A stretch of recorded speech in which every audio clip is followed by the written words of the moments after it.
Yes, it is time for Run It Straight, and well, it's the hot topic of this morning, and I thought I'd have my little view on where the Brisbane Broncos are at the moment.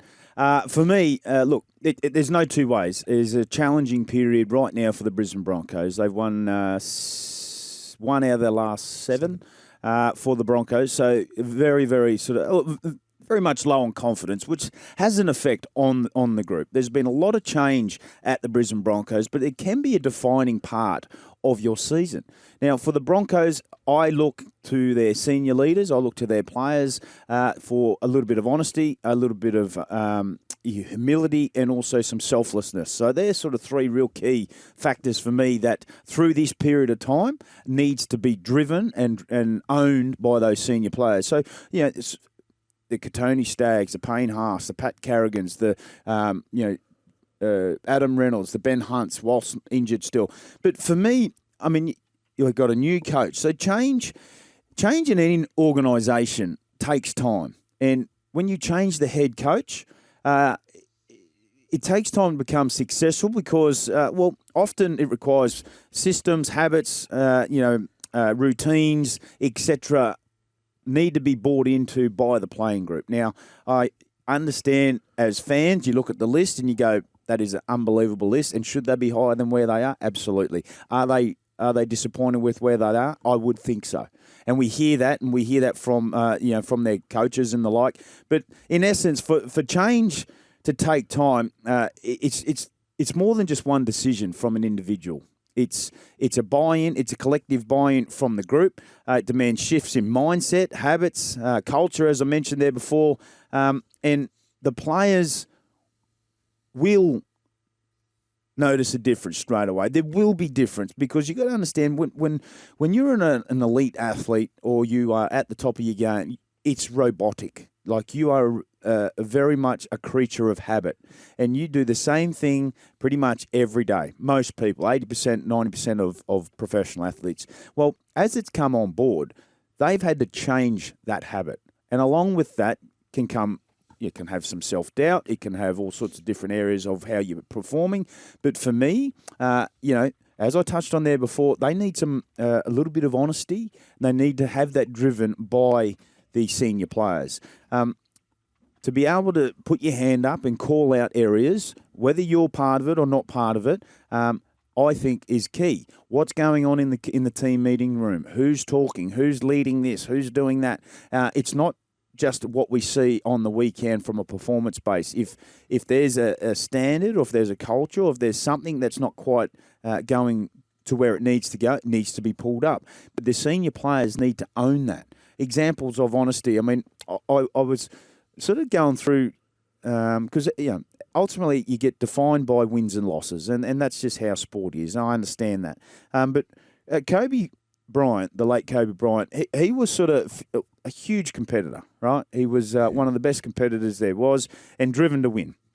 But he was also involved in a vocal advocate, so for honesty and accountability with his team settings. So during one of their rough patches for the Lakers, Kobe publicly called out the poor effort, not to blame but to hold everyone, including himself, to a higher standard. He later emphasised how learning to communicate honestly, without ego, transformed team chemistry. So learning how to communicate honesty without ego transformed the chemistry. So my son the other day, he plays halfback for his football side, and I said, mate, when you're losing and you're behind the try line, who's talking? He said, it's just sort of a bit of, everyone's sort of just saying what's happened. I said, okay, well, what's actually been, he said, what should I be saying? I said, you need to say what's the solution moving forward, and you need to own that. He said, what if I did something wrong? I said, you need to put your hand up and say, that's on me. I'm really sorry about that. I'll do everything I can to try and make it better. I've got no doubt, and I've been part of it, and I've been part of honesty, and I've been part of growing and understanding what it requires for leadership. When things aren't going good, you're looking around and you can't eyeball your mate. You're looking sort of around in the crowd. You know you've done the wrong thing. You don't want to eyeball anyone because you feel rubbish yourself. Whereas back to what I was just talking about with Kobe Bryant, if you can go over and above and take that honesty and communicate honestly without your ego, it transforms chemistry. Now, I don't know what's happening within the four walls of the Broncos in terms of who's having these conversations, but if you can start to look down that path and hold each other, but more importantly, have honest conversations without judgment or ego, park that in the pocket, it has a huge effect within the football side. A huge effect. They have talent. That's a tick. They've always had talent. They're low on confidence at the moment. They're working hard. We're hearing that week in and week out from the coaches. But I go back, the best players in all forms of the game, we look for inspiration on all sorts of areas. There is some defining moments for them through their careers. For Kobe Bryant, he was one that certainly, publicly called out poor effort, not to put himself up and above or blame others, but to hold everyone, including himself, to a higher standard. And I think they could really, really learn and use some of these sort of different scenarios. Good point. Very good point. Because I'm not having their rating anymore. I'm not rating them as a good team at all. Mm-hmm. And that rings so true. The chemistry's just not there. And so that is a thing you can get fixed if you all want to. And get your eyes back on, and get your eyes to the coach and senior players, eyes up and lead the way. But they're not very senior. That's an issue. That does have I've had the same habits. Play an effect. I've had the same habits for 5 years. Yeah, it does play an effect. But I can say that the individuals that are in there at the moment are good enough to do where they need to go, and they have some really strong personalities, some really strong egos as well. And as I just touched on there, Kobe Bryant, I don't know if there was a better player through that period of time for him and what he was able to do and how he did it. But the impact of what he did in that time certainly took the team to another level. So there's ways you can work and move through that. But for the Broncos at the moment, they're in a real defining part. Like they can go one way, or they can also go the other. Because if you can't eyeball anyone, you're still worrying about what's happened. It is so important. Stop worrying about what's happened, and what are we going to do this week? It is so important to be able to eyeball your mate and understand that he's not happy with you, and that's okay, and this is how we're going to fix it. But I reckon they'll all be down. Don't stand out the front and point. Stand beside and work together. Our listeners have come on through in regards to what they want changed at Red Hill. 0467 736 736. One here from Rob. I don't think it's the head coach. It's the assistant coaches. They changed last year and again this year. The players clearly clicked with the panel of 2023, and that's been lost through change. But they didn't click very long, Rob. They were doing this last year. Nothing's changed. So it's happening again. And the common people are the players. They're still the ones there. 0467 736 736. I'm going to try and get Dave Donaghy on the show tomorrow, who's the CEO of the Broncos, and get his thoughts on where the Broncos are at and what's happening. And I touched on it there before my run it straight, and you can catch up on that in the podcast if you missed it, just in and around change, and sometimes what that also entails with a new head coach, with systems, with routines, etc. So one here from Ben. What are your thoughts on Madge? Does he come under the spotlight? The question is, with the Broncos roster, would Bellamy or Bennett lose as many games? I think not. So the question being, what are your thoughts on Madge? I think you're saying you like him and he's implementing some new systems, and for some reason they haven't changed any habits. Yeah, so I do. I like Madge, and there's going to be some differences straight away, because I mentioned about change, and to be successful with change, you need to get your habits and systems and routines and all this sort of stuff, your behaviours. Chemistry. Yeah, they all got to align, and it does take time. And, they started this season so well. Maybe that was a bit of a false where they were at, but you got to, through their trial period, they won the pre-season challenge, which is means nothing, but they were wins of games.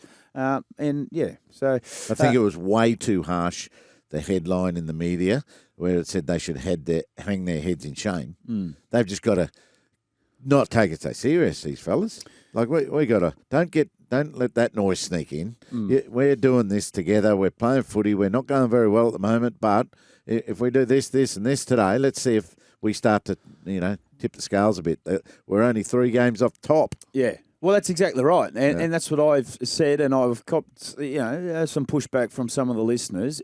I know it's round 13, and should they be better where they're at right now? Would they agree? Yes, they would.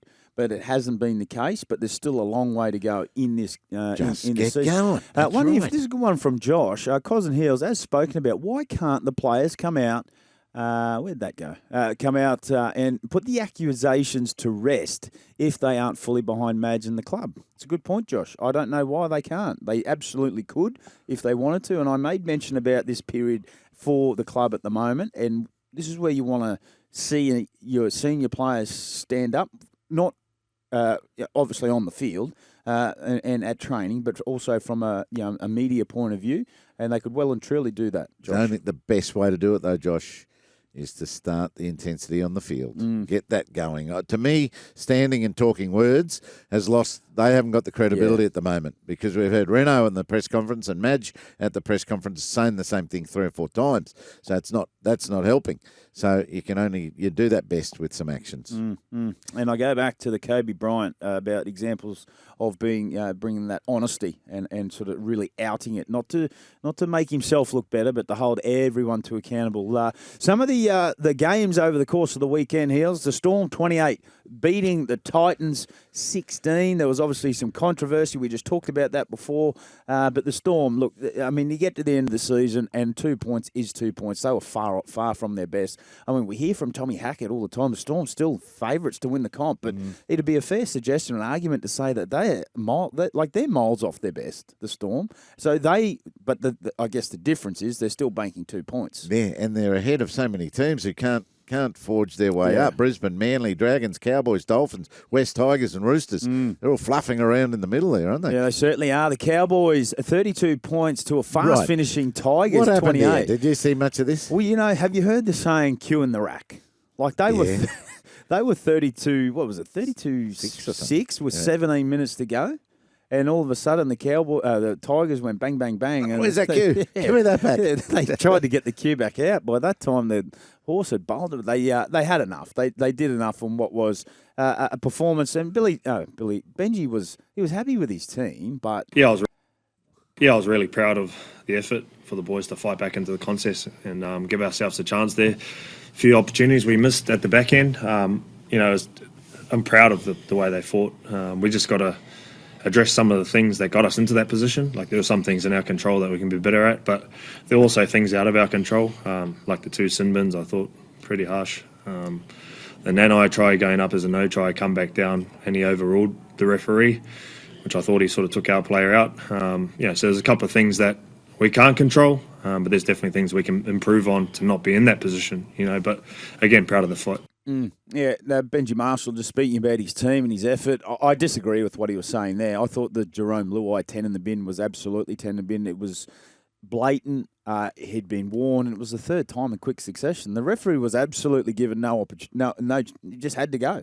And they had 2 people sent to the bin. I think last year they were the worst team in the comp in that area, at 10 in the bin. So... and I only looked up one moment in this while this chaos was going on, and is it bowler?